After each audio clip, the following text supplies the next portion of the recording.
S'intéresser un petit peu. Voilà, c'est bon. Donc, à vos réactions par rapport à ce film espagnol. C'est le réalisateur Il s'appelle Alberto Rodriguez.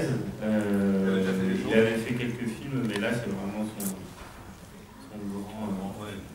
son grand succès. Et en Espagne, c'est vrai que le film a énormément plu. Miramar, je pense qu'il y a plu aussi, février c'est un 2015. proche aussi des polars américains. Enfin, je pense que quand vous avez vu dans le décor et tout ça, on s'imagine pas du tout que c'est tourné en Espagne. Ça fait presque plus penser à la Louisiane. Donc voilà. Mais c'est pour ça, après, bon, je pense que c'est pas non plus hyper facile de réagir tout de suite, parce que voilà, c'est quand même un truc qui est assez dur. Mais je pense qu'il est intéressant et qui fait qu'il est un peu plus original, en tout cas de notre point de vue distributeur, par rapport un peu au polar habituel qu'on peut voir, c'est qu'il a en plus ancré ça dans un contexte historique et social qui est vraiment intéressant, que nous on n'a pas forcément l'habitude de voir. C'est-à-dire dans le polar italien, il y a évidemment tout le contexte assez souvent des brigades rouges qui est amené en France avec aussi d'autres événements, mais c'est vrai qu'en Espagne, toute la période, en tout cas post-franquiste, on la voit assez peu au cinéma. Absolument. Non, et surtout, bon, ça fait quoi? C'est 5 ans, hein, il est mort en 75, Franco, donc 80, ça fait 5 ans, et on sent là, en effet, tout le poids encore du système, hein, avec en particulier ce policier, qui en fait, en effet, est bien un salopard,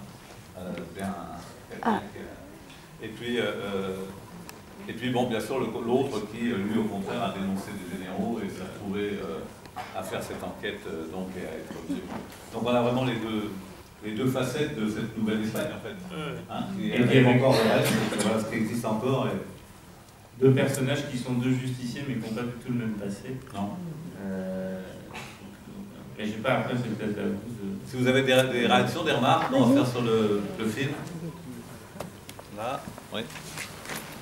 Personnellement, je dirais que ce film parle beaucoup parce que le cinéma espagnol est un cinéma qui sait mettre en vérité les gens et la vie de tous les jours, comme dans le film Nameless, les sans nom, où effectivement il dénonçait quelque part l'eugénisme nazi, disons-le franchement, à travers des personnages de caractère. Le cinéma espagnol sait exactement traduire la vérité dans le sentiment, dans l'action. Oui. Même Reanimator, qui est un grand, extrait de Lovecraft, repris par un grand réalisateur espagnol. Marie écrivain, il a repris le mythe de Lovecraft. Et l'Espagne sait bien retranscrire ce qu'elle a souffert de par Franco, évidemment, et tous ces gens un petit peu qui ont su réduire les gens en esclavage.